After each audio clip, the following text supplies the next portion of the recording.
community updates and accomplishments. So these updates are short 5-minute presentations, providing BPAC members an opportunity to learn about programs and projects happening around the region. If you are interested in presenting a local community update at the next BPAC meeting, please notify the COG staff. To begin, electric scooters over the past few years have made a splash in multimodal transportation. During the pandemic, the city of Dallas restricted the use of electric scooters and bike share devices in Dallas, pending a review of the city's rules and regulations for their operation in the public right-of-way. However, the city staff is currently developing an approach to again allow these devices to operate across the city. To provide an update on this topic is Jessica Scott with the City of Dallas. Awesome. Thank you, everyone. Can you hear me? I've been having some audio issues. Yep, we can hear you. All right. Next slide, please. So today I'll just brief you all where we are at. We are planning to relaunch dockless mobility, but to do so, there are several things that we need to address before we relaunch. So today I'll just give you a quick background of where dockless mobility has been in the city of Dallas, overview of the existing issues that we have, detail the micromobility working group, and lastly, quickly go over work plan and next steps. So next slide.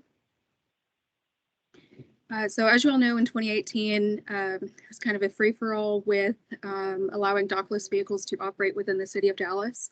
In early 2020, some more program really guidelines and city ordinance was established. However, with 2020 being a really interesting year for a lot of people, in combination with COVID and just more people being out there on the street using the dockless vehicles in ways that they are not intended, there were a lot of issues enforcement-wise, rider-wise, that needed to be addressed. And what we really found through late fall of 2020 was that significant program changes needed to happen to allow this program to be successful. So that's what we're looking at now. And next slide. As mentioned, many issues were really just prohibiting the program to operate successfully. So we divided these issues to discuss them with our working group into 3 main categories. 1 being the permit program, 2 being rider and device operation, and 3 being general program management. Issues ranged from users not using the devices correctly, or to the permit program not really being flexible to allow for program changes. 3 was in general program management. For example, there was no dedicated staff to manage the program or deal with the day-to-day operations of enforcement. So those are quick examples of some of the challenges we faced. Next slide. So to address all of these issues, at the fall of 2021, we brought together a working group chaired by 2 of our council members, Mayor Pro Tem Chad West, leading the charge with helping to create this working group. The working group is consisting of individuals nominated from our Transportation and Infrastructure Committee. Also includes City of Dallas staff. You can see the goal there of this committee is to relaunch the program in a way that is safe, equitable, orderly. And up top, you can read the mission statement to review and provide guidance for this program relaunch. So next slide. So right now, we've had 5 committee meetings. We have detailed the list of issues with the working group. We have come up with preliminary staff recommended and committee or working group backed solutions that we are taking to the Transportation and Infrastructure Committee next Tuesday. So tune into that if you're interested to hear more about the solutions that we're looking to propose to bring this program back.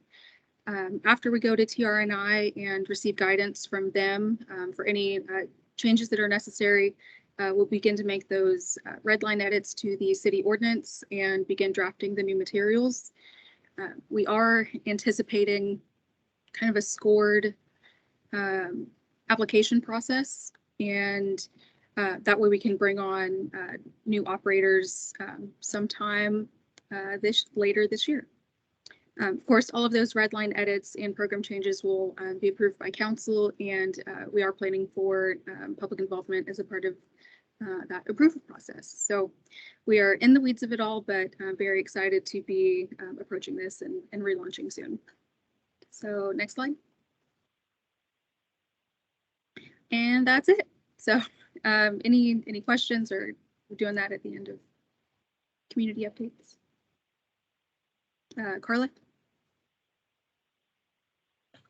Hi, Jessica. Thanks for the update. I just wanted to mention for you and for some others that TxDOT recently updated their statewide bike advisory committee to be a statewide bike and pedestrian advisory committee. And there is a subcategory in there for micro mobility that the Texas Commission has asked TxDOT to look at closer and to see how they want to incorporate that into the state's planning for roadways, bikes, and pedestrians. So that was a conversation at our last meeting, and will also be at our spring meeting in April. We'll be sure to keep you in the loop on what TxDOT's doing from a state perspective, and if other cities are working on micro mobility, keep an eye out. And if you need to know more about that, just let me know, because I think they're looking to create some sort of statewide platform, and they're probably going to be interviewing cities across the state from Houston and Austin and El Paso and others to see what they're doing as well. So just kind of a FYI. Okay, thank you. That'd be helpful. I do know that something that does need more clarification as far as like a user is the difference in a micromobility program that like a city is operating with, permitting vendors to operate, and the difference in those rules versus rules for privately owned scooters. So I feel like things need to be clarified, and we're going to work with that to establish education campaign along with it, but state guidance would be appreciated in that effort. So thank you. Thanks.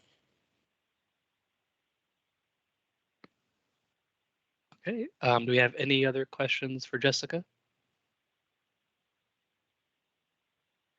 All right, thank you, Jessica. Next up, non-traditional colorful roadway crosswalks for pedestrians and bicyclists catch the attention of motorists and also serves as a visual cue to drivers to be more cautious and watch for these vulnerable roadway users. To provide an update on a unique crosswalk design installed along the North Haven Trail is Jared White with the City of Dallas. Great, thank you. Good afternoon, everybody. If we can go to the next slide, please. So the North Haven Trail, this is in far north Dallas. It's been built out over the last 10 years. It's about 8 miles. So for reference, the dark kind of orange line across the top of the map, that's 635 with the DNT and Central as the north-south primary roads, just so you know, we're talking about far north Dallas. This trail, as it goes across the city, crosses major roadways. So at all the big crossings, it has signalization. It's got hawk signals on it, but you have a lot of residential streets. And what we're seeing with a lot of these is it's not so much the volume, it's just the speed. We have a lot of very wide roads in this part of town. So we know there's not a lot of volume per se, it's just people are used to speeding down these streets. So working with the Friends group, they wanted to address kind of some of these streets in the phase 1, which is closer to Central. So it's St. Michael's and Edgemere. Those are the 2 streets that are circled there in red. And partnering with the City of Dallas Park Department, we paid for it, working with our transportation department to go out and get those restriped. So we can just go to the next slide for our first example. This is on St. Michael's. So just for orientation, so if you're looking at the image on the left there with the car heading toward us, the photographer would be, there's a hill back behind you. So if you're heading southbound, you're actually coming around a curve and on a hill on the downslope toward this crossing. So again, not a whole lot of volume, just people are picking up speed. We already did have enhanced crossings at this area, looking at kind of non-traditional crosswalks. We had advanced notification and signage, but the Friends group really wanted to emphasize these crossings to let all trail users and the roadway users know that there is a crossing coming up. Now, originally, so the North Haven Trail Group, they have 3 colors that are part of their color scheme, and they want to use those, but we're working with transportation. There's certain colors you can't use if they're too distracting or they're just not approved, but we're able to get approved to go with candy cane striping on bright white and bright red. So that has gone in. This is an example of the striping taking place on St. Michael's. And again, both of these examples are 2-lane roads, not overly wide, just for some context there. There have been some other treatments. You can see the photo on the left we put in a tough curb and some fill to help kind of neck the road down. And the same is true on the next example, which is Edgemere, which is the next slide, please. Again, very similar conditions. This one's doesn't have the hill and the roadway geometry changes, but it still has the same kind of issues with high-speed traffic. So again, working with transportation, we work with their contractor to go out and do the striping. In the photo on the right, you can kind of see in the foreground, there's a multicolored arrow. Those are the colors for the North Haven Trail. This is what they wanted, some combination of colors within the crosswalk, but those were not approved. So that's why we did end up getting the red and the white there. Cost estimates came in around $7,300, excuse me, for both of these. Still waiting on my final invoicing, so we'll see if that goes up or down. But it was really easy to do. So now we're just kind of watching and seeing what happens. So far, we're getting good feedback from the Friends group and the community. And we'll just keep an eye on these because, they're going to wear out. The color will fade. It's going to get scuffed up with vehicle tracking on it. So we'll probably be seeing how these react over time and it may be adjusting. But there's already a push from the Friends group to recreate this all the way down the trail. Again, it's 8 more miles heading to the west. So they'd like to look at, can this be replicated? So this will be something we're looking at over the next several months. So if you have any questions about that, I'm happy to take any.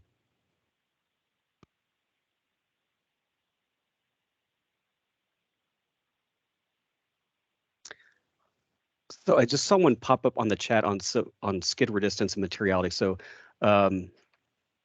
my assumption is, it's a lot of typical materials that would use for crosswalks. So if it's skid resistant and reflectivity, the city's already done multicolored crosswalks in other parts of town. Some neighborhoods have had, they look like artwork, if you will, or a mosaic have been put in, but again, it has a texture to it and some reflectivity.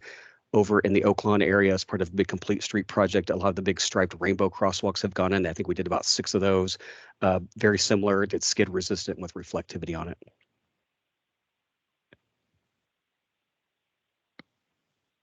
Great. Do we have any other questions for Jared?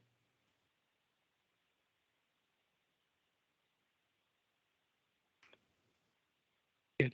One more come in. Regarding the bump outs, those have been there since the initial phase went in. That was part of a traffic calming notion at the time to help reduce the crossing width for the trail users and to help slow traffic down. So those are already in place.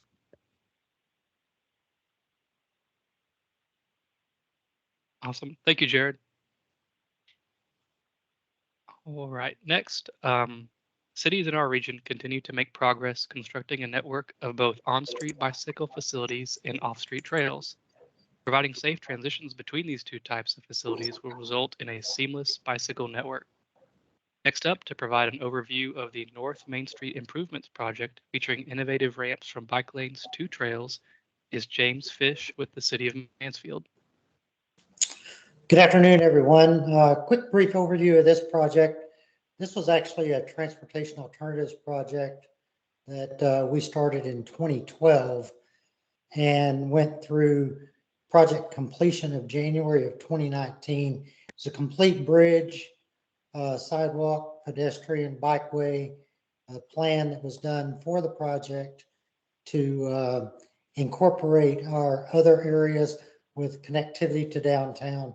It was a large project, including all the walls, including lane reduction widths to increase the paths on the side for pedestrians and bikes, and then transitions from the sidewalks, pedestrian ways over to get the bikes back on the streets. Next slide. So that kind of gives you an overview of what it crosses. The roadway crosses Walnut Creek, which is a major creek, the Union Pacific Railroad. The length of the project was approximately 3,100 linear feet, but yet this was doubled because we have it on both sides of the roadway. Our budget there was the total project funding received was those are actually reversed. The total project cost is at the top of the 2634. The city funding amount was $1,710,000, and the federal highway funding was $924,000. Don't know how those got reversed. And we completed again the project in 2019. Next slide, please.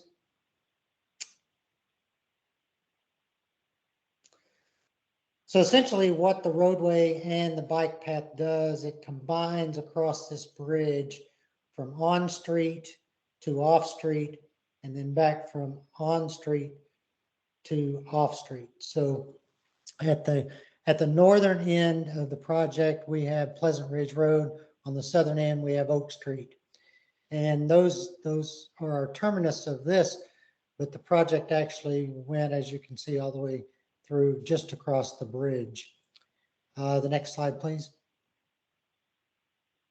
On the southern end of the Southern Reach transitions, we have a northbound section that actually exits the street there in the pink and goes up to the green, which is the 12-foot wide pedestrian bike path that goes across the bridge. And on the west side of the street, we actually have the same thing where the bikes exit the pedestrian way back onto the street into this transition zone on the south side. Next slide, please. These photographs kind of show how the transitions work with the off-street, the bike lane coming onto the path, then up and across the bridge. This, of course, is the northbound side where traffic is flowing, or the bike traffic is flowing with traffic. You can see the ramp there in the corner. We have had some nosing issues. We have to currently paint that. Everybody seems to keep hitting that nosing. Next slide, please. This is the southbound exit off of that, just opposite that other side of where you're coming from. The 12-foot path, the bikes sort of exit the path while the pedestrians stay on the path to go to the historic downtown. Just shows how the transitions with the type 7 ramps that were utilized and so forth. Next slide. On the northern reach, we do two different things here. We have one of our major parks that is there off of just below Business Highway 287, where we're exiting the pedestrian way and going on street, and then the sidewalk continues just to the north on that side. On the west side of the street in the green, the bike pedestrian path is adjacent to the apartments, which completes a complete street section and allows the bikes to stay on the path adjacent to the apartments to provide that connectivity. The actual transition for that west side is the actual intersection connection there at Pleasant Ridge. Next slide, please.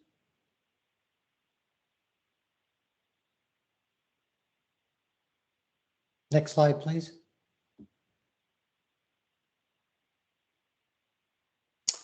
On the left-hand side, we see where the bike lane exits on the east side, goes back into traffic, into the bike lane. That bike lane was fairly unique in that not only did it exit onto the street, but it exited into a turn lane. So we had to pay close attention of how all of those and that intersection work. And then the pedestrians just swing off to the right. The photograph on the right just shows a look of how it looks back as it transitions from the pedestrian bike down to the street with the type 7 crossing there. Next slide.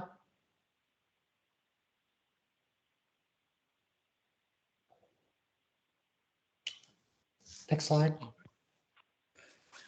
And this is for questions. I see that Kevin has a question. I don't see it in. Yeah, James, great presentation. I think this is a really, why we would like to have you present today was we felt like this is a really unique project, particularly that it's on system, and it was before the current guidance was adopted by TxDOT. So I was wondering if you maybe have some lessons learned working on an on-system project such as this with this unique design, if there's any lessons learned you might be able to convey to other folks that are on the line.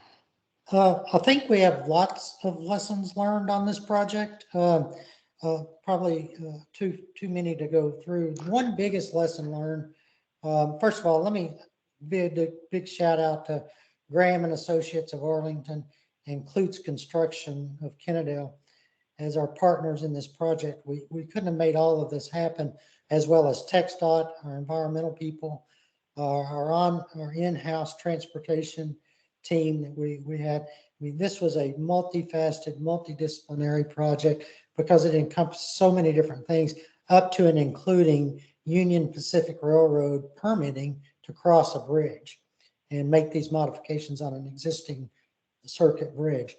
I think the biggest lesson learned is know that it's going to take time. You can't force this. Even if you say you have a 3-year time frame, things are going to come up that are going to push this, especially for an on-system type renovation or improvement. So I would just encourage everybody, plan for enough time for those unforeseen conditions, i.e. whether you have birds nesting underneath the bridge and you have to do an environmental clearance that you weren't planning on doing. Stuff like that comes up through these projects. So as far as the streetway, everything works really great. The markings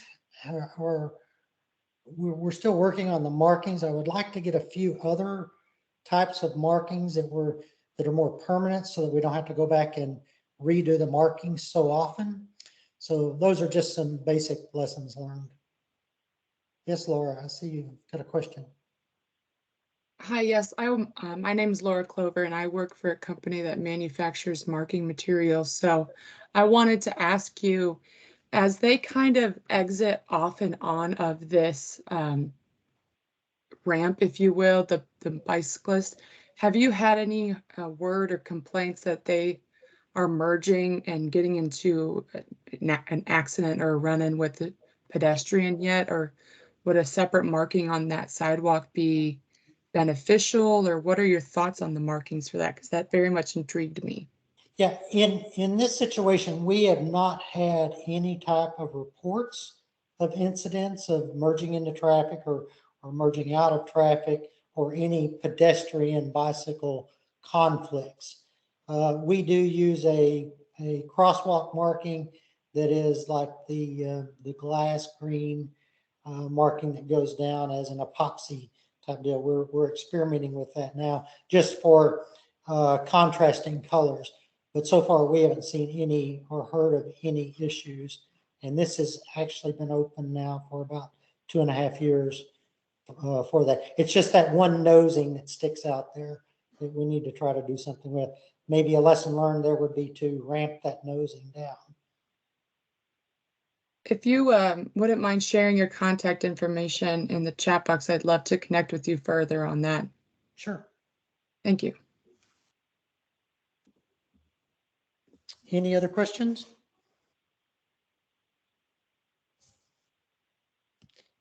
Yes, David. Just curious, some of those delays you mentioned, such as birds, since some of that's all coming from, similar source, FHWA or whomever, do they allow you any leeway if one of their requirements conflicts with another in terms of time? Very good question. I did have to do 2 extensions of time based upon this and to put it back through TxDOT, through FWHA to get those extensions. So they will work with you. Okay, thank you.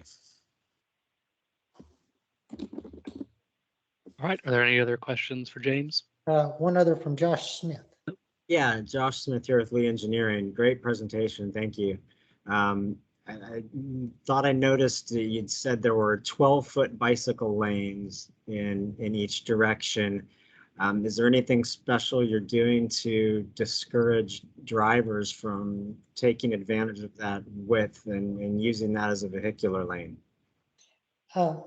Yes, we actually use this project, the lanes are actually separated by a Texas rail, concrete rail on both sides.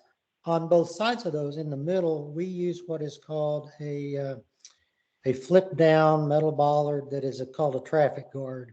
It actually bolts into the middle, sticks up about 24 inches. And we use those on all of our trails. That way that you can pull the pin, drop the bollard if you need maintenance vehicles, but it deters vehicles from getting on these trails.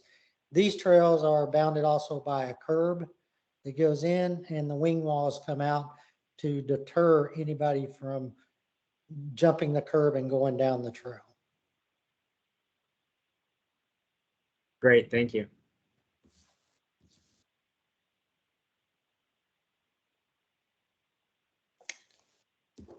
I'll put my contact information here. You can shoot me an email if you have further questions about the project or anything else.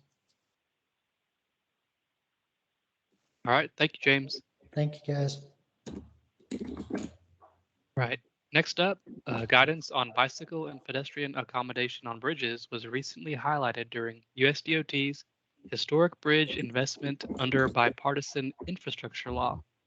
To provide an overview of this guidance is Amelia Hayes with FHWA.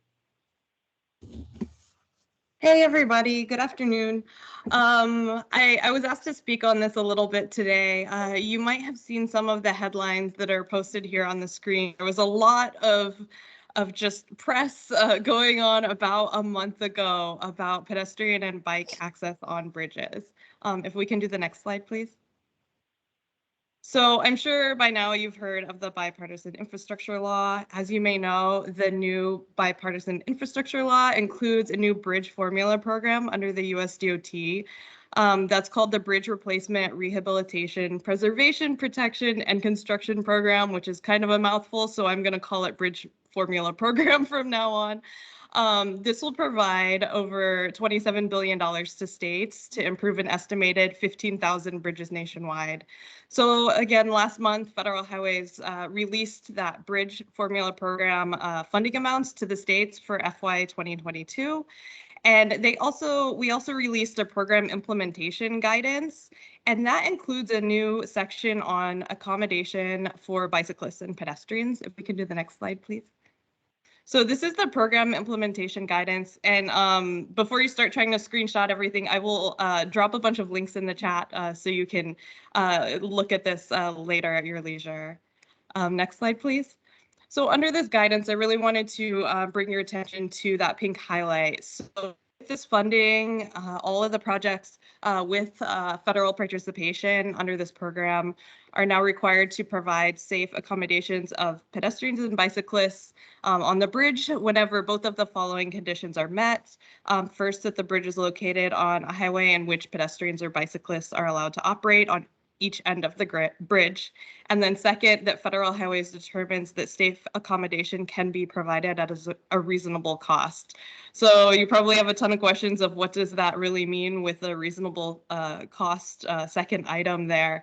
The paragraph that follows has a link to our pedestrian and bicycle accommodation policy, and then it further defines what the reasonable cost is.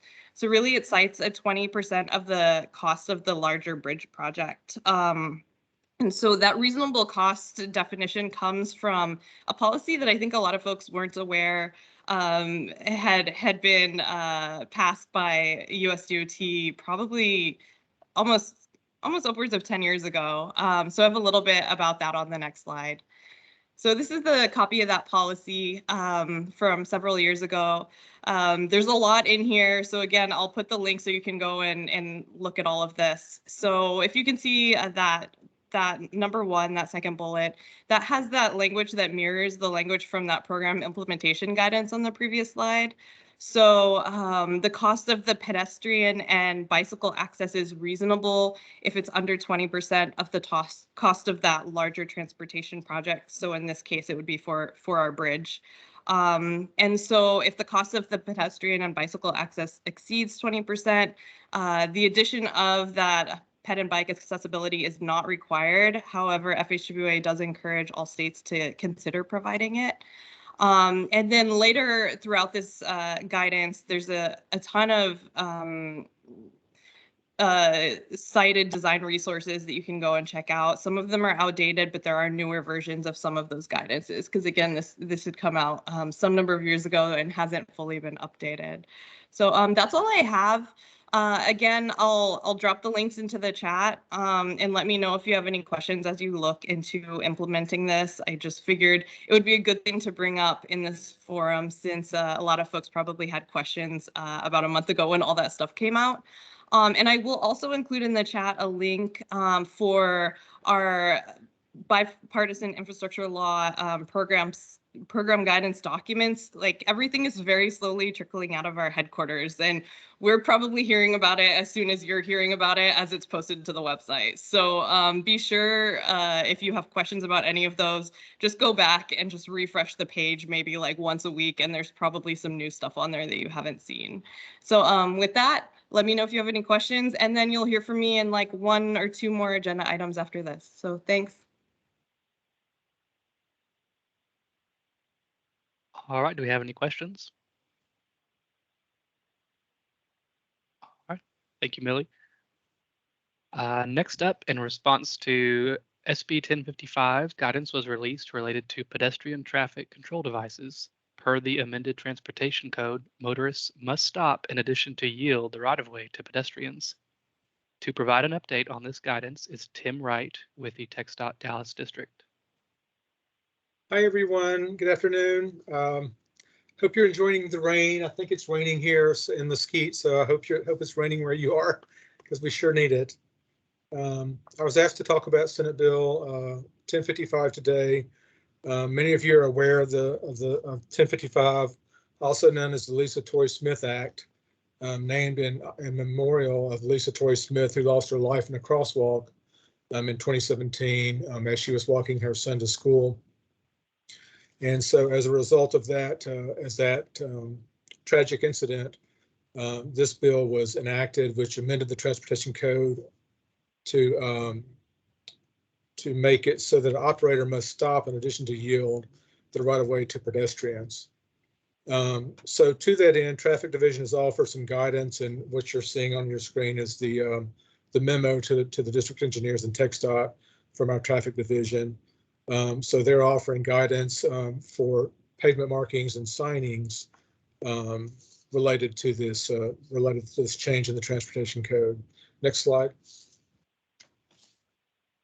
So what you're seeing here is this is the Texas Municipal Utility, oh gosh, what is it, MUTCD for the state and for Texas. And so this is just showing an example of the old signs and the new signs, yield versus stop, and yield and crosswalk versus stop. So this is an example of the guidance sent out by our Traffic Division. Next slide. And so this is just a continuation of traffic offering guidance to districts on the new way to incorporate traffic signs for pedestrians, and also has a stop bar now instead of the yield bar at stop traffic pedestrian crosswalks. They've also given us a CAD file for the districts to use, so we do have CAD files available to put in the PS&E plans, and the schematic sections and the PS&E sections are aware of this new guidance and are beginning to use that in their PS&E plans and schematics currently. So that's about all I have for this afternoon.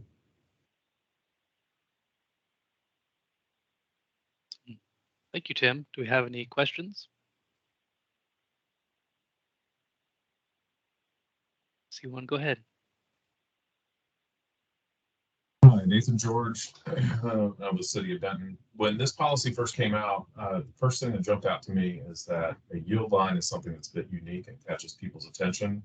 And while I prefer the stop for sort of messaging that we're providing, I don't think a stop line really stands out. Has anybody explored or discussed the potential that, migrating to stop lines is just going to make those facilities more invisible?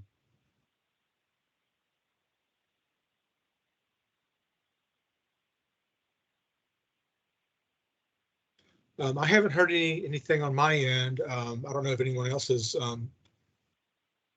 any feedback on that.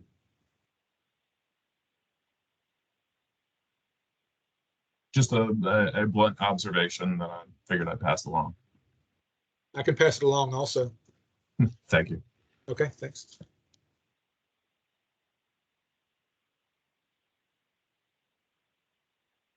That seems reasonable to me. I think he's got a point as far as just the noticeability of it.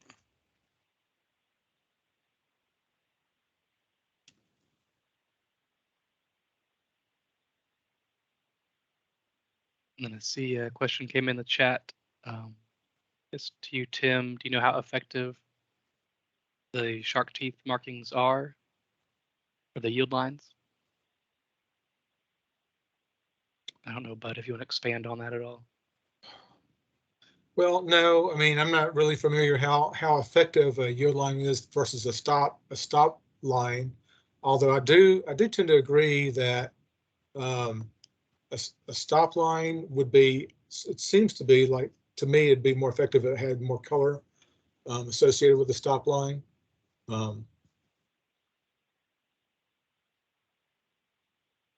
I've seen the shark's teeth added where they kind of want to push back the stop from like a trail crossing.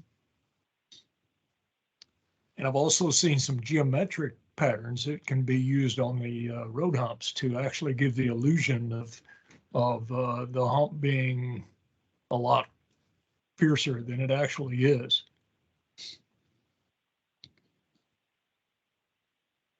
I can pass those comments along to our design team and see what we can come up with. Terrific. Look forward to seeing any other ideas.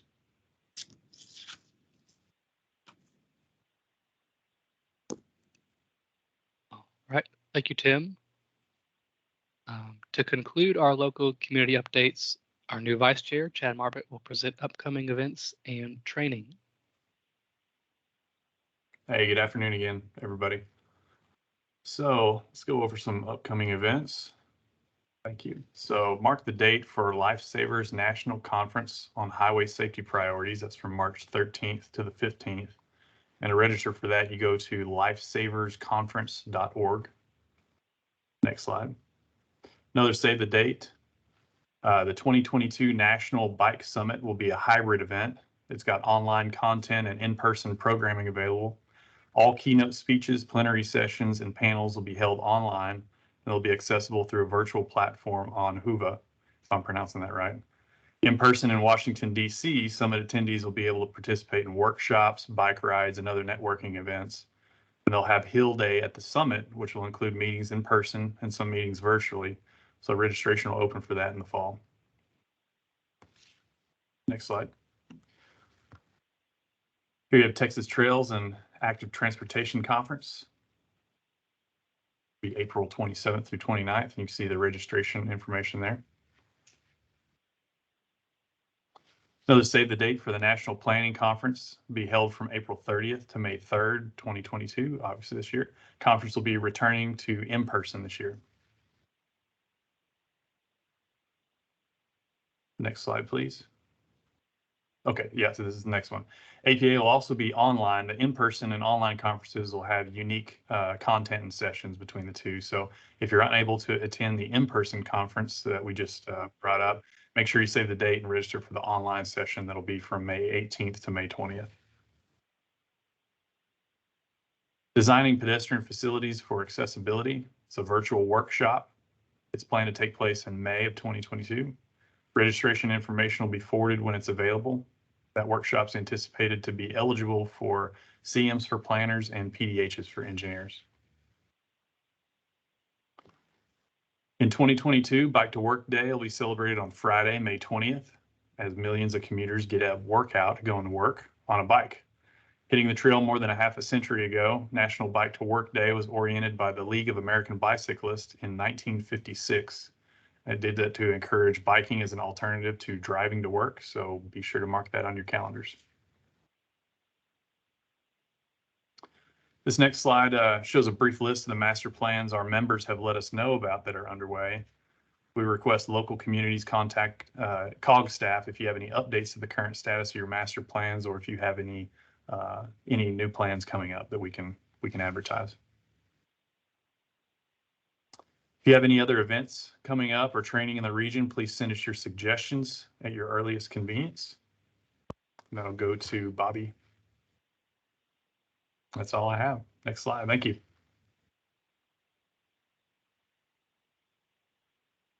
All right, thank you, Chad.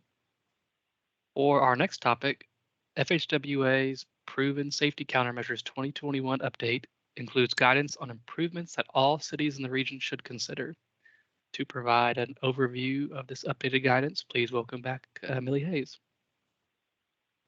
Hey y'all, you guys are going to be sick of hearing me after this BPAC today. I have a couple of slides on our most recent update to the proven safety countermeasures. So before you start zoning out, thinking that this is all old material, we did update the proven safety countermeasures most recently in November. So some of this might be new to you. Next slide, please, Barb. Thank you. A bit of history about this. FHWA launched the Proven Safety Countermeasures Initiative in 2008 as a collection of strategies to reduce our fatalities and serious injuries. Then in 2012 and again in 2017, we expanded the list of the Proven Safety Countermeasures to include a total of 20 countermeasures. So our selection criteria for the proven safety countermeasures is that first off, it's proven effective. It's considered proven by its effectiveness in reducing, again, those fatal and the serious injuries that we're focusing most on. One of the measures of effectiveness is the crash modification factors used to compute that. I'm sure all of y'all are aware of what those are. The second criteria is that we aren't really seeing widespread deployment. So some of these, when you look at our website and look through these and see some of these today, like bike lanes are kind of not new, as we all are very well aware of. But why they're included as a proven safety countermeasure is that we're not seeing them deployed widely, and we'd like to see more of them. So huge caveat for all of this that I'm about to talk about today is that we're not saying that these are required to be used, and we're not asking that you toss aside any of the other countermeasures that you're already using. We just ask that you consider these countermeasures as well. Next slide, please.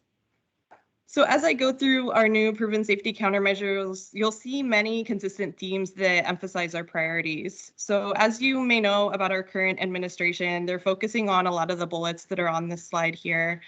Complete streets are a huge thing with this administration. The safe system approach, you might be using our new resources that we have on our safe system approach website. Speed, climate, all of that centering on doing work in an equitable way and keeping equity at the forefront of all of our decision making. Another huge priority was announced a couple of weeks ago with our National Road Safety Strategy that was released by Secretary Buttigieg, and that's pretty exciting as well. So all of that is consistent with these proven safety countermeasures. If we can do the next slide, please. So you might be familiar with the 20 existing proven safety countermeasures. Again, these are really diverse and align with the FHWA focused approach that we have. Those are the approaches that focus on speed management, intersections, roadway departures, and pedestrian bicycles, but also includes cross-cutting strategies. And the thought is that all of these strategies would work for rural roads and for urban streets alike. Next slide, please. So these are our new proven safety countermeasures. So again, these are diverse. So I know we had some more rural areas that are on this call today. We have some state DOTs, we have local agencies. There's something in our toolbox for everybody. Again, these all align really well with the trends that we're seeing recently in safety with regards to pedestrian and bicycle fatalities.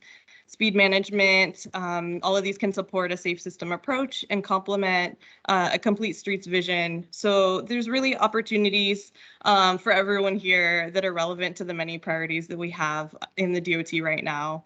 So I'll go through each of just the pedestrian and bicycle countermeasures here today. And then I'll have a little bit of slides on some of our other resources that we have updated. We can do the next slide, please. And then one more as well. So you may be familiar with the RRFB. So this device includes 2 rectangular shaped amber indications that flash with a high frequency whenever activated. And we'd recommend these at locations where a marked crosswalk or a pedestrian warning sign just isn't enough. Next slide, please. For the effectiveness of these, we show a slight reduction in all crashes, but the highest reduction with our pedestrian crashes at 47% reduction in pedestrian crashes. And I'd like to point out that this is a pretty low cost countermeasure. So where exactly should we look to include these? You might be familiar with that guide that's on the screen with the red and green and yellow. That's the Fhw Step guide. You can find it by just Google searching that guide for improving pedestrian safety at uncontrolled crossing locations. This is why I call it Step Guide. But in that table 1, it really shows where the sweet spots are for any of the pedestrian enhancements. So for the RFB, it's typically best used on roadways with 40 miles per hour or less and 4 lanes or less. Next slide, please. So there's some additional guidance here, and I'd like to point out, especially with the draft update to the MUTCD being out, until that update is finalized, you can still install RFBs.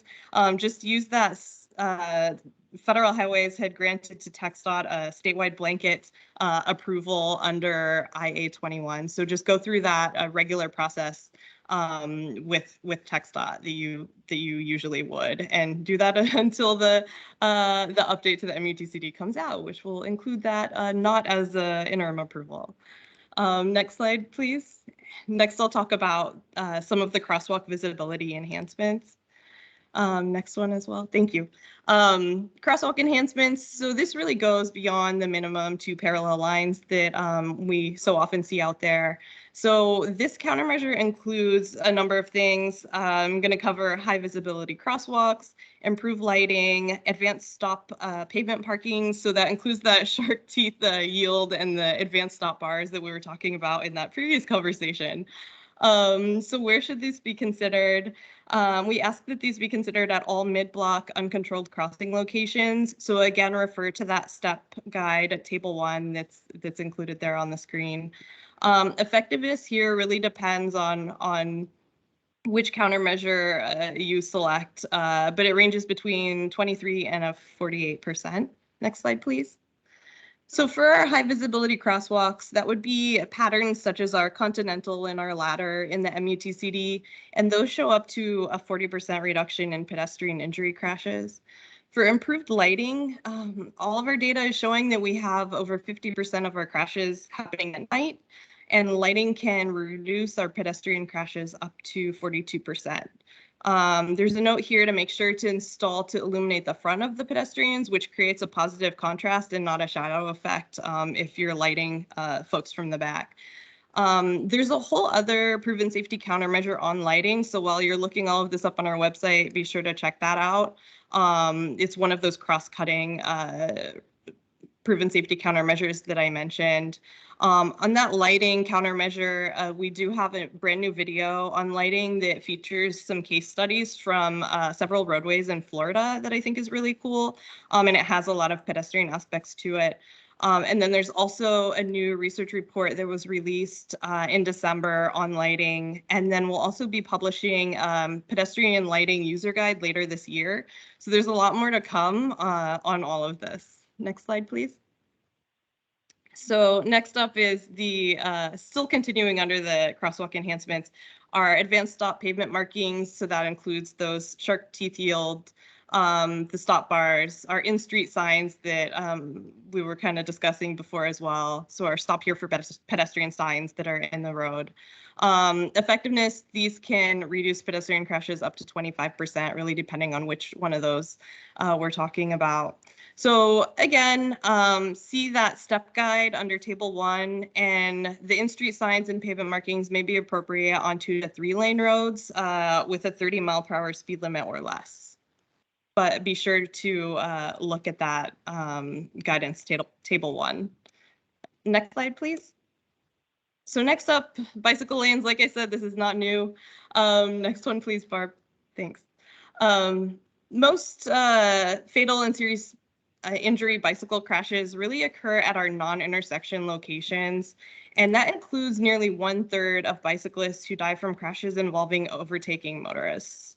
So bike lanes can be included on both new roadways or created on existing roadways by allocating your travel lane and your shoulder width. In addition to just the regular bike lane that we see, which is the paint stripe, we really want to enhance these further whenever we can by including a lateral offset with a painted buffer to further separate the bicyclists from traffic. So we can also consider physical separation of the bicycle lane, including vertical elements like any posts and curbs and vegetation, those armadillo devices that I know City of Dallas uses in certain locations for separation. So the separated bike lanes really align well with the safe system approach principle of anticipating human mistakes, and it's really trying to separate those users in space to enhance safety for all of our road users.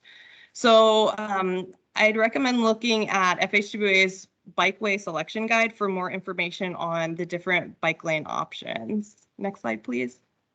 So for effectiveness here, the research indicates that all roadways where the travel lane widths are decreased to add a bicycle lane did not experience an increase in injuries or congestion. So I know that's a concern of a lot of folks here. We have typically a 57% reduction in total crashes on 4-lane undivided collectors and local roads, and a 30% reduction on our 2-lane undivideds. And currently hoping to finish it up early this year, Federal Highways is also conducting research on separated bike lanes, and that'll include the development of crash modification factors. So that'll be completed later this year, and I'll try to get all of that information out to you as soon as it's released. Next slide, please. So with the addition of the new pedestrian and bicycle proven safety countermeasures, we also have those existing, the older proven safety countermeasures for your use. So be sure to just check those out if you haven't looked at it recently. So the ones that we already had before were things like the leading pedestrian interval, the pedestrian hybrid beacon, and a couple others. So now there's a total of 8 that are pedestrian and bicycle oriented. And again, we also have those cross-cutting proven safety countermeasures that can also be used for pedestrians and bikes. So the lighting proven safety countermeasure, the RSAs, the local road safety plans, be sure to check those out because those cross-cutting can indeed help pedestrian and bicyclists safety as well. Like for lighting, again, there's a lot of aspects of the pedestrian scale lighting in that proven safety countermeasure. And then for road safety audits, there's a lot of info on doing the pedestrian and bicyclist focused road safety audits. We've been doing those in the City of Dallas and coming up in the City of Fort Worth. And for local road safety plans, you can really focus those plans on pedestrian safety. So there's a lot of things to really consider with those cross-cutting proven safety countermeasures as well. So now that we're finished going over those, I'll talk about some updated resources. If we can do the next slide, please. So again, we do have those 20 existing proven safety countermeasures. So with this rollout of everything that was included in November on our website, we do also have updated fact sheets for those existing proven safety countermeasures, and those were all updated to reflect the most current research and considerations. All of the CMFs were updated for those. So you have some new things that you can be quoting instead of old information. So with that, proven safety countermeasure initiative now containing a total of 28 countermeasures. It's kind of a lot. So the website also got added a new filter tool. So if you go onto the website, you can enter in a little bit of information about your roadway, and then it helps really filter down so you're not looking at 28. It'll just be the ones that they recommend for that type of roadway. Next slide, please. So we also have some additional resources like an overview flyer and a brand new updated proven safety countermeasures booklet. And we also have an external webinar that was our official rollout back in November, the end of November when we rolled it out. So there's a recording where each of our subject matter experts go into a lot of detail about each one of the proven safety countermeasures. So it's like a 2.5-hour recording if you want to look at that. And the slides are also there for you to download. So all that stuff is on the website. There's some other stuff that's in development, so be sure to check back every couple months and see what new stuff is out there. So that's what I have, and I'll post a link in the chat so that you can go and check out all of this stuff. So let me know if you have any questions.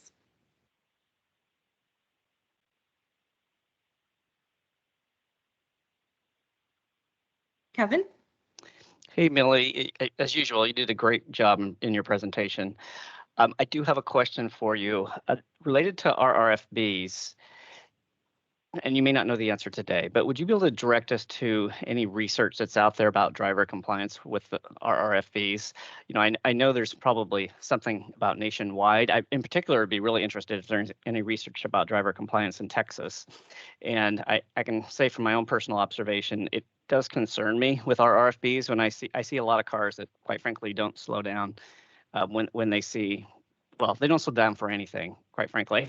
But even at RFBs, if they're flashing, driver compliance may be questionable. So I was just curious if you're aware of anything or if we might be able to find it. I noticed in one of the fact sheets there was a link to some research from Texas A&M, so maybe that's where we need to start. But I was definitely interested in terms of Texas drivers, how well do drivers actually slow down or yield to pedestrians at those type of locations versus a full stop, like a hawk signal or a full traffic signal? Yeah, that's a really good question, Kevin. And the first thing that came to mind was that fact sheet because I knew there was a reference on there. I'd have to go poke around and I'll see what I can find. And then if I find anything that, especially it sounds like we want some Texas specific information, I'll send that to be sent out to the group. Great, appreciate it. Thank you. Mm-hmm.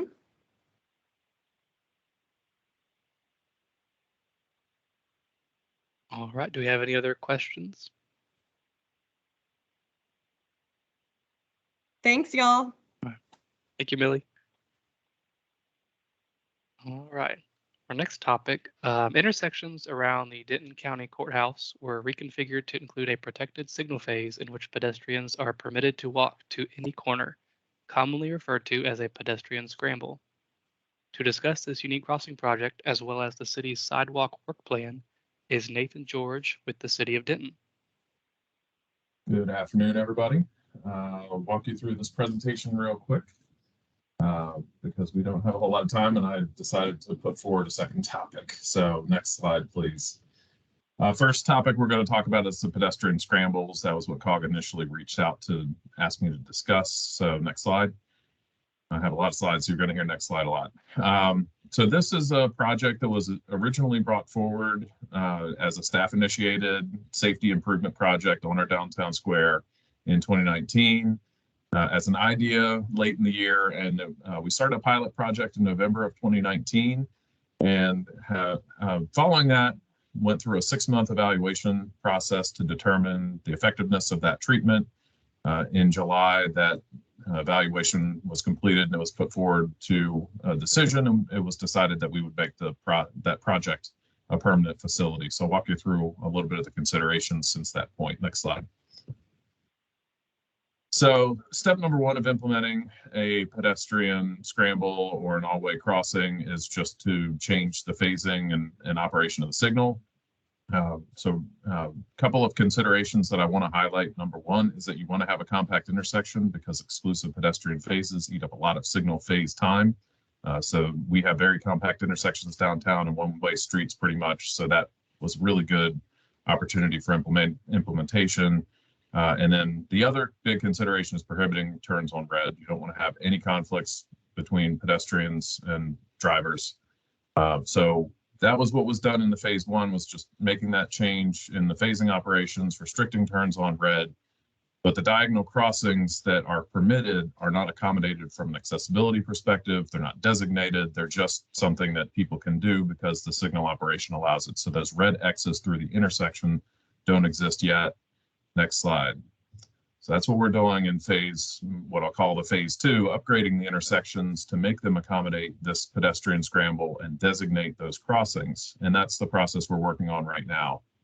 So we're currently at 60% design of the intersection upgrades. That is replacing the ramps. So we have ramps that accommodate the traditional boxed out crosswalks, but then also accommodating those diagonal crossings and designating those, couple of big considerations here. Grading clearly is one of the big challenges that we've had to deal with, because these are, even though they're fairly compact intersections and grade should not be too terribly challenging, we do have some steep grades approaching these intersections, and those are challenges to overcome. There are also some other issues like where to place the signal equipment, what the configuration of that signal equipment should be.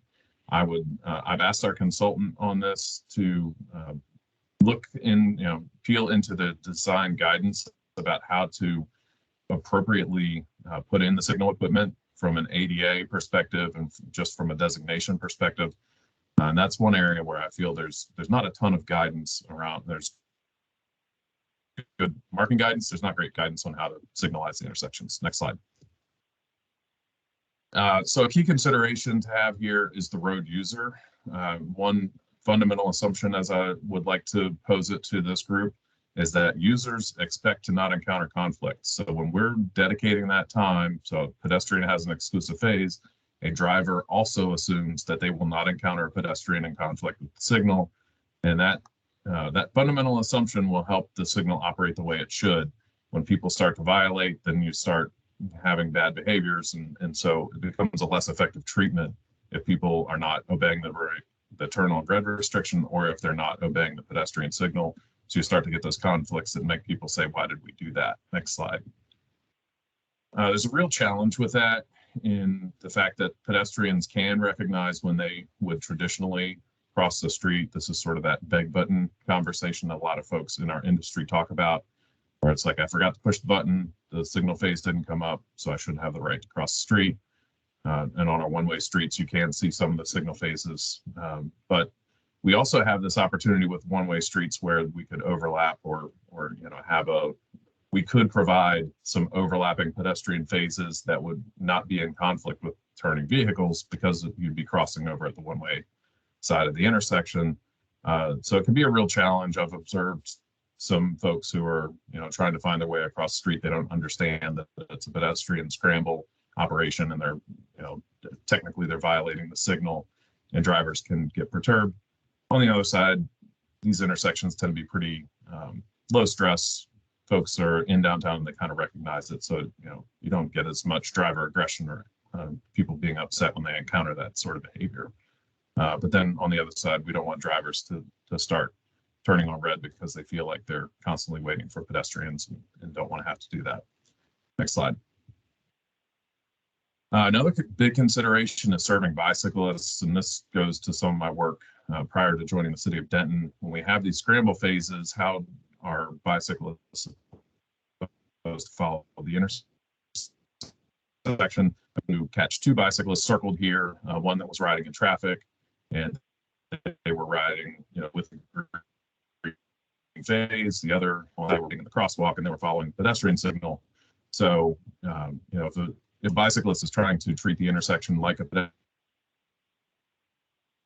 that could be a bit of a challenge, because bicyclists should not be indicated that they should go with a scramble. There are restrictions on how we operate, say, an exclusive bike phase with a scramble can't be concurrent with the pedestrian phase. And we do have one intersection that has a bike lane approaching the intersection. So there's some unique considerations there. Just how are we going to make sure that we have that multimodal safety included as part of this pedestrian scramble? In my view, the way it's designed, a bicyclist should follow the vehicular signal and not treat the intersection like they're a pedestrian if they're riding the bike lane. Next slide. So all of the work that we do in the capital projects division and engineering goes through our Discuss Denton portal. So I've included the link here. When you get access to the presentation, you can click on that and see our, any updates that we have and a lot of the background data that I've just very briefly touched on, along with our schedule. This project is scheduled to be constructed later this year.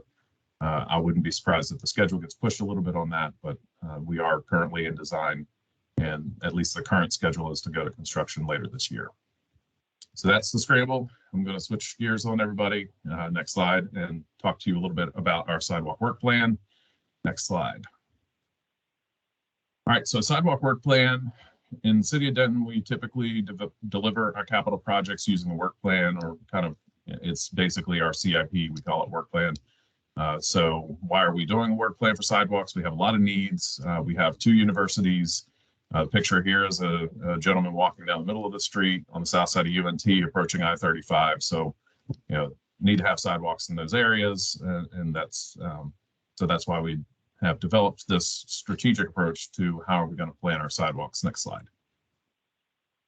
So prior to what I'm about to discuss with you, we did the traditional identify a sidewalk need, put it into a capital program, and deliver it as a sidewalk project. Next slide.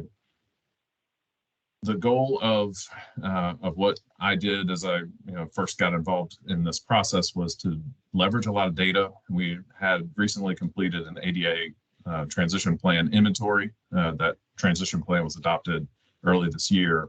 And we had this inventory information of all of our existing assets around the city from a sidewalk perspective, both what we had and what we didn't, and what it would take to make things compliant, but also to fill in the gaps. Next slide.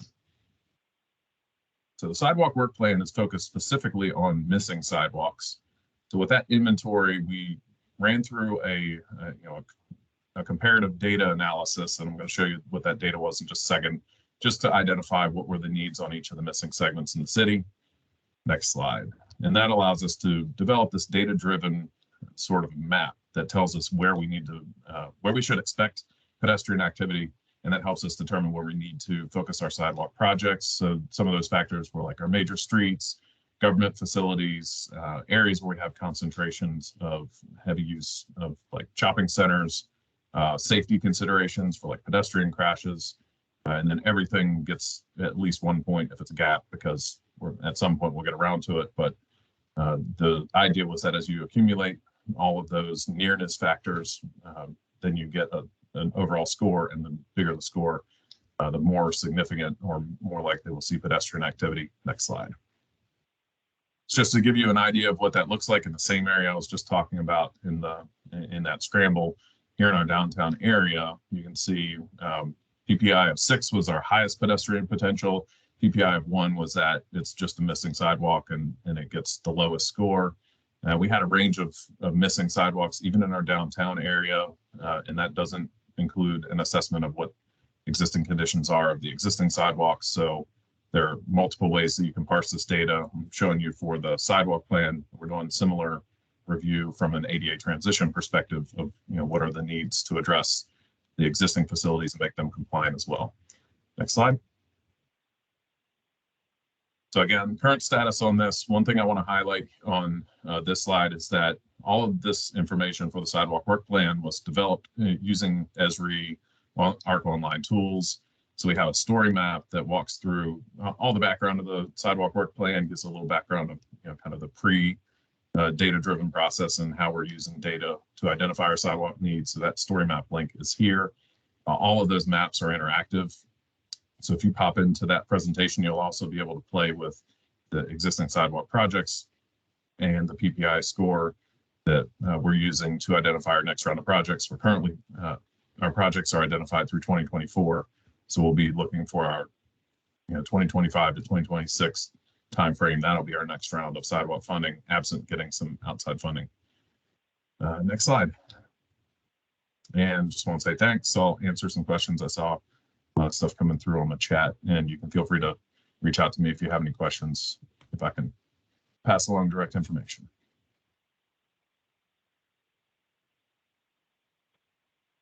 All right, thank you, Nathan. Good information. Are there any questions?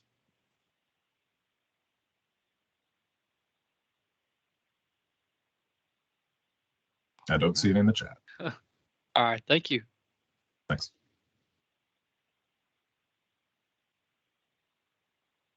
All right. The next agenda items are several updates from our COG staff. Our first update will be regarding an effort to develop a regional sidewalk dataset. Please welcome Travis Liska.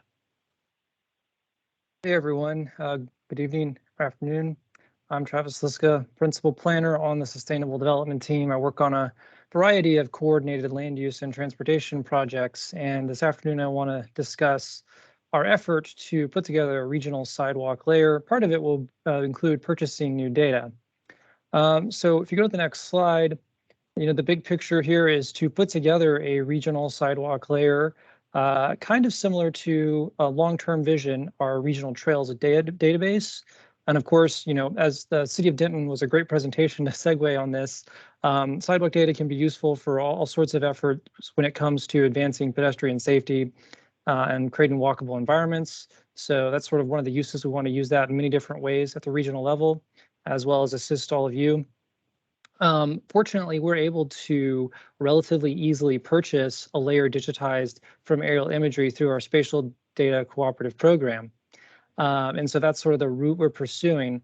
But our first step is to identify an inventory where we have existing sidewalk data in the region. And I've done a lot of that inventory and identification already. And you may have seen an email from Barb or myself recently asking you to fill out a survey, letting us know if you have sidewalk data, and also giving us a contact for whom at your municipality may be best to work with on this particular GIS initiative. So that survey was sent out in January. We asked for responses by the 7th of this month. That number on the slide you see, 73, is a little outdated. It's actually 81 as of today, because I got a few more people to respond. But if your community has not responded, we would very much appreciate you giving us some feedback. I've got a table that you can access from online to see if your city responded. I'm going to drop that in the chat. Hopefully that works for you all. And if your city hasn't responded, please send me an email, and I'll of course have my email in the slides that are coming up. So Barb, if you go to the next slide, I'll explain the overall scope of what we're doing here.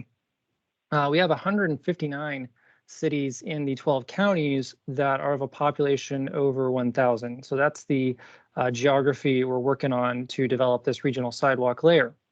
And based on information I have, 17 of the cities have a GIS layer for sidewalks that is more recent, so 2019 or later. And then the possible scope here for where we would be acquiring new sidewalk data would be 142 cities. And I should note all of these numbers are subject to change as we hear from more municipalities on the status of their existing sidewalk inventory. So if we go to the next slide, we'll see what 142 cities versus the 17 look like. So the cities in gray are the ones that, based on our recent communications, we have a data that is 2019 or newer. And then the cities in orange are those we would possibly be acquiring new data for, and then stitching together this regional layer from both of them. And again, this might change as we go forward and fine tune exactly what we'll be putting together. And then what we need to do going forward, so as I already indicated, is, and if Barbara should go to the next slide, is responding to me to let me know if your city has data that's been developed recently, so we can make sure we don't duplicate effort. And again, check that list. I know there's GIS contacts from some municipalities that we've heard from versus planning versus parks or public works contacts. So definitely make sure you don't respond if your city's already responded. And what we're going to be doing is putting together full details and announcing those by the time we reach the March Surface Transportation Technical Committee meeting, STAC.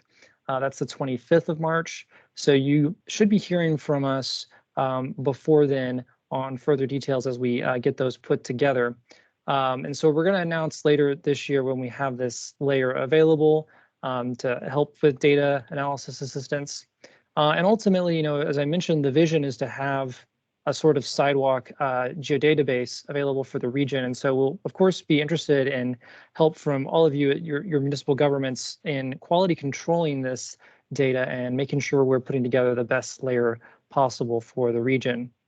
So that's basically it. We're looking to put together a regional sidewalk layer.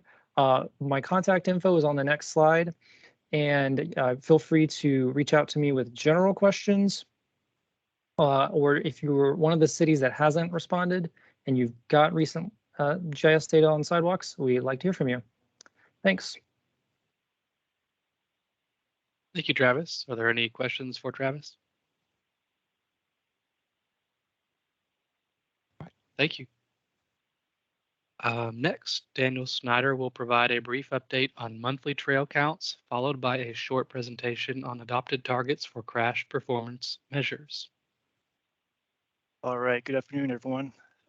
So since the outbreak of COVID-19, COG staff have been providing these quarterly updates to BPAC on how recent trail counts compare to data collected in 2019 and early 2020. So this data that we report on is based on permanent trail counters that are installed in several cities across the region that serve as a representative sample. So looking at the data in the chart, for those of you new to BPAC, just some history here, bicycling and walking saw a surge early on in the pandemic, with volumes exceeding 70% in April and May 2020. Since then, trail counts continue to be moderately higher than pre-pandemic levels. So it's encouraging news there. For example, here, this past December, counts were 32% higher than December 2019. And that level is similar to counts collected in December 2021, where they were 36% higher. So consistency is good news. These updates on the COVID-19 comparison data is also provided to the Regional Transportation Council, also called the RTC. So we'll continue to do this analysis for the foreseeable future as well. So the takeaway here is that people continue to be bicycling and walking more on trails since the outbreak of COVID-19, which is good news for everyone here. Next slide, please. My second topic is an update on bicycling and walking safety in our region. So with that, Barb, I'll go on to the next slide. Since the passage of the FAST Act, MPOs, or Metropolitan Planning Organizations, such as COG, are required to track performance and develop targets related to 5 safety performance measures, with one of those being the number of non-motorized fatalities and serious injuries. And this federal performance measure combines both pedestrians and bicyclists into one group.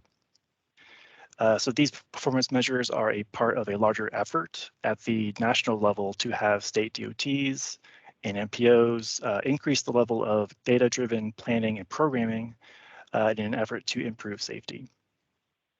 So I want to give a quick call back to the presentation on proven safety countermeasures earlier on by Millie.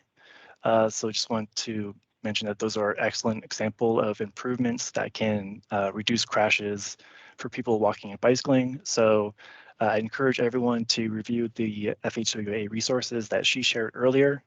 Those are really great considerations for future projects. Next slide, please. In 2018, TxDOT developed a statewide safety target of a 2% reduction of the anticipated number of non-motorized fatalities and serious injuries by the year 2022. And during that time, the RTC adopted the same reduction targets for the DFW region. So here I'll provide an overview of how we've done since then. And while the trend for non-motorized fatalities and serious injuries is increasing in recent years, the good news is that the targets established for 2018, 2019, and 2020 have been met, which means that fatalities and serious injuries have been less than what was previously projected to be. Some other good news that we want to share is that the Texas Transportation Commission, which is the statewide policy board for TxDOT, they recently adopted a more ambitious statewide target of a 50% reduction in roadway fatalities by 2035. So kudos to TxDOT for taking a leadership role in regards to safety. And that new 50% reduction target will be reflected in the next update to the State Highway Safety Plan, also called the SHSP, which is anticipated to be later this year. Next slide, please. For those of you that are unaware, the RTC has an adopted position on safety for the region. So I'll just read it verbatim right here. Even one death on the transportation system is unacceptable. Staff will work with our partners to develop projects, programs, and policies that assist in eliminating serious injuries and fatalities across all modes of travel. So NCT-COG does have a wide variety of ongoing programs and projects that do address safety. So I've listed several of those here for your reference. And next slide, please. So obviously measuring safety in our region is an ongoing effort. So we'll continue to provide these updates to BPAC in future meetings as well. That concludes my updates. So I will hand it back to you, Mr. Chair, for questions, if any. All right, thank you. Any questions for Daniel? All right, thank you, Daniel. Lastly, Kevin Cokes will present on 3 items.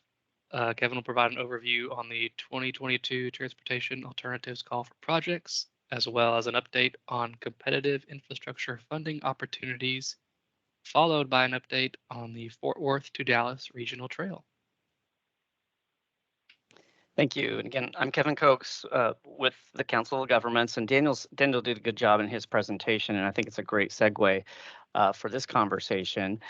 We actually met earlier today, several of us from our team, to talk about the timing and the efforts that are needed to roll out our next call for projects under the Transportation Alternatives Program. And as Daniel mentioned, safety is a significant emphasis for us now. So we're kind of in that stage where we're still waiting to get information from the federal government in terms of any rulemaking that has or will be established for the transportation alternatives funding. We are also waiting to receive more information from the state about actual allocations of funding that will be available to us in our region. However, the good news is we do expect to open a call most likely by June. So maybe pencil that in on your calendar. And Barb, if we go on to the next slide. Between now and June, we're going to be working on the program rules for our region. We do anticipate there's going to be more of an emphasis on safety. Safe routes to school projects will definitely be a part of this call. And I think while I'm talking, Daniel or Barb may be able to drop in the chat. We do recommend that as you're thinking about potential projects and gear up for applications that you may want to submit under this call, take a look at the guidance and the applications that were provided for our 2020 call for projects. That's going to be a really good guide. We expect this call in 2022 is going to be very similar to the previous years, but possibly with more emphasis on weight related to safety type of projects. And that's kind of our homework right now, is to figure out how do we integrate that into the mix, particularly if you're thinking about spot improvements or implementing a pedestrian safety or a bike safety plan that may have multiple spots in the community that you need to address, more targeted safety improvements. Those are the types of things that we need to get integrated so that those types of projects can score well through this process. So things to be thinking about. Similar to last time, we expect that this will be construction implementation focused type of funding. So again, this is all very tentative, but we would expect that most likely it'll be similar to the previous call, where local governments will be expected to cover the engineering design costs up front, and that the funding to be awarded would be focused on construction. So that has some benefits, because that allows you all at the local level to advance projects quicker, get into that design stage. You have a better understanding of what the needs are. Hopefully you've already done some schematics. That would be great if you've done so by the time you've submitted applications, that you have a well-defined project scope. That's going to be always very important. You know what you want to build, you know where it's going to go, you know what the needs are, and you have a really good understanding of what the construction costs are going to be. That's probably the area where in the past, people have had the most hang up in terms of being able to advance their projects in a timely manner, is the scope needs to change, or the costs come in higher than anticipated. And that's usually what leads to delays. These are the types of things that we are trying to avoid, particularly with projects that are selected, because as you all may know, those that have been involved with this program in the past, these are use them or lose them funds, and we do have to obligate them within a certain time period. So it's very critical for us to make certain that we as a region do not lose this funding, is that we have good projects that implement the goals and policy of the mobility plan and can be implemented in a timely manner. So that means definitely up front, you need to make certain you have your right-of-way and easements in place. That I can guarantee you will be a prerequisite for submitting an application. If those things are not in place, we will not be able to consider the application because it's simply not going to allow the project to proceed in the time frame that's needed to obligate funds. Also, what's very important is that you've done your upfront homework. If you have a facility that's on a TxDOT on-system corridor, or it crosses a TxDOT on-system facility, or it crosses railroads, anything that may be in those types of agencies right away, or may involve Encore, those types of organizations, that you're actually talking with these individuals or these agencies and making certain that you've done your homework up front to get their buy-in to the project, and we're not going to have a problem later on down the road. And again, of course, any upfront planning that needs to be done with neighborhoods or property owners, those type of things, it's very good to be thinking about that now rather than waiting until the call for projects opens, because we do expect there'll be a limited time frame that the window is open, probably like a 2-month period. So be thinking about along those time frames of once the call opens, you'll have maybe a couple months to get that application pulled together. That's usually not enough time to be meeting with neighborhoods and property owners and TxDOT and railroads and those type of things. So now's a good time to start and be thinking about also, now that we're entering budget season, do you need to be coordinating for, say, for example, programming funding to do that engineering design on the project now? We always get asked, well, when's the funding going to be available, or when do I need it, particularly on the construction side of it? With this call, and again, we're still working on the details, but most likely, we'll be in fiscal year 23 before the funding is awarded. And then you have your time frame of actually getting it programmed in the TIP, working with TxDOT on an AFA. We're definitely looking at most likely fiscal year 24 before you would actually have access to funds. So be thinking in that time frame in terms of local match requirements, when you would actually need to have that funding available on the construction side. But definitely sooner than that, you need to be thinking about getting that funding program on the engineering side. And if I go on to the next slide, I'm not certain what else. Oh, so do we have any other questions along those lines? Again, we want to give you a heads up. We don't know all the details yet, but we know it's coming, and we did not want to wait till May, our May meeting of the BPAC, because like I said, we're anticipating the call to open in June. So now's the time to be planning. Now's the time to be thinking about budgets. If you need to talk to the city manager or your department director, whatever you need to do, talk to neighborhoods, talk to TxDOT on potential projects. We're trying to give you as much time in advance before we actually open this call, so you can make certain that you're doing those coordinating and making certain you take care of those activities up front. Do we have any questions as I look in the chat box? Well, if you do after the meeting, be certain to reach out to myself or Daniel Snyder. Daniel's our lead on coordinating the call for projects. So he's done this for multiple calls, so he's very familiar with the process and can help you through that. I think now we can go on to the next slide.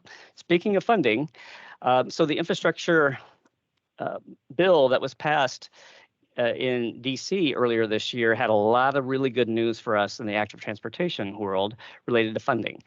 And so one of the things that we wanted to point out, and if we go on to the next slide, Barb, is that there's many opportunities for funding, whether it's through the increased funding like we're showing here. I did not mention on the previous presentation about Transportation Alternatives Program. We do not know, as I speak today, how much funding will be available to us for a region. But what we do know is that we expect it to be much higher than in previous years. Under this bill, we've been informed that to look for something along the range of having 60% more funding available to our region under this program. So that's really good news for us. Also, Safe Routes to School program is included in the bill, so that, and again, we anticipate that being in our call for projects. Any communities that have Safe Routes to School plans already in place, this is a great opportunity for you to request funding to implement those plans. And what has changed under the current law is that this has expanded to include high schools, whereas previously the Safe Routes to School program has been focused on elementary and middle schools. High schools is now another potential. this is one of those areas, again, that we're going to be working on. What should the program rules be for us in our region? We do anticipate probably still an emphasis on focusing on elementary and middle schools, but this may be another opportunity, particularly if you have a trail or sidewalk project, neighborhood type projects that will improve access to high schools. And then also there's much more of an emphasis on complete streets. So while this does not, the federal bill does not necessarily directly impact local governments along those lines, it does require that states and MPOs adopt plans and policies related to complete streets and planning for multimodal accommodations. So again, we think this is very good news. We think this at the state level, at the MPO level, there's going to be much more emphasis on providing multimodal accommodations. And for that reason, we think it's going to be very helpful, again, for cities. We've talked about it over and over throughout the years, is adopting a local complete streets policy and identifying complete streets projects within your community. If we go on to the next slide, Barb. One of the potential grant programs we wanted to point out for you today, there's a number of new programs under the bill, but one of them that is directly is a funding opportunity that's directly available to local governments, and there's others, but it's titled the Safe Streets and Roads for All program. And this is a federal funding opportunity. It will go through USDOT, not through COG. So I want to make that very clear, but it will be an opportunity for local governments to submit and advance local Vision Zero plans or safety plans that you may have adopted. As you see on the bullets on the screen, this is a competitive grant program. As we understand, the program rules are still being developed, but we do anticipate, based on the information we've seen, that this will open in May of 2022. So again, be thinking in terms of potential grant opportunities you may want to submit under that federal program. And it could be things like developing a comprehensive safety plan or conducting additional planning or other efforts related to safety and safety action plan within your community, or even implementing projects. So again, that's about all we know. What you see on the screen was literally cut and paste out of a federal fact sheet that we've seen.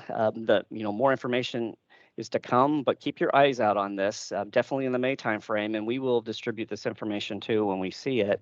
But this may be an opportunity for you all at the local level to submit grants for either planning or infrastructure improvement projects. If we go on to the next slide, Barb, I think that was my last slide. Oh, yes, and if I go on to the final topic, just want to give you a quick update.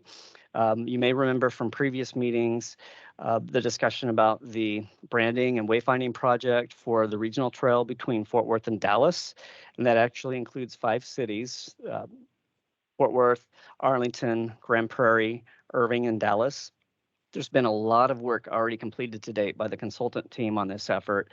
And one of the things that we wanted to highlight for you is, this effort is intended to help unify the various trail segments in each of the 5 cities and bring them under one umbrella, one unified name, one unified marketing approach, unified wayfinding signage, those types of elements, and ultimately brand this and market it as not only a state destination, but a nationwide destination that can bring people to our region for ecotourism. And so the consultant team is now working with the stakeholder committee on potential naming and branding ideas for this corridor. And we did want to flag to you all that if you're interested, we anticipate a virtual open house in the April timeframe. And you see on the screen here, and maybe we can drop it in the chat as well, a link to the email sign-up list. And if you're interested, we can make certain that you're contacted of this virtual open house when it occurs in April. And we definitely value your input and would love to get your input on the concepts being discussed within this corridor. And with that, were there any questions in the chat that anybody noticed?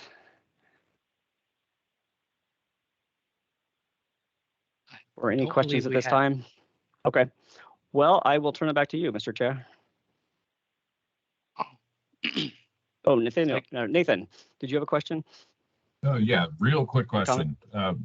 Raise is open right now. Are you guys going to present or discuss that? So the COG is discussing potential projects to submit as regional applications.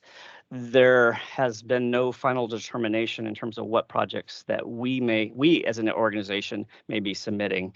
So that's kind of about all I know at this point, but I do anticipate that COG will be coordinating with local governments on probably 2 to 3 regional type applications. Typically, in the past, that's been focused on, say, things like highways or rail projects. I'm glad you brought that up, Nathan, is because one of the funding programs that we expect in the future is a competitive call for transportation.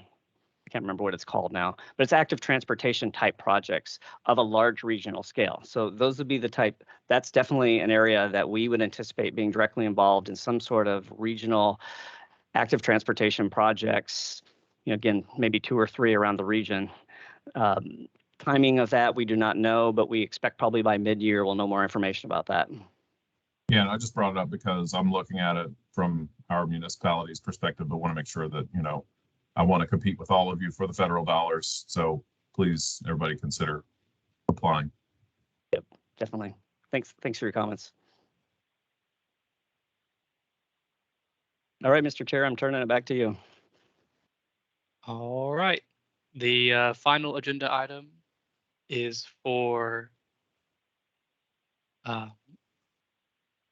other business and open discussion. This item provides an opportunity for BPAC members and partners to bring items of interest before the committee or to propose future agenda items. Is there any other business or discussion items anyone wants to bring up?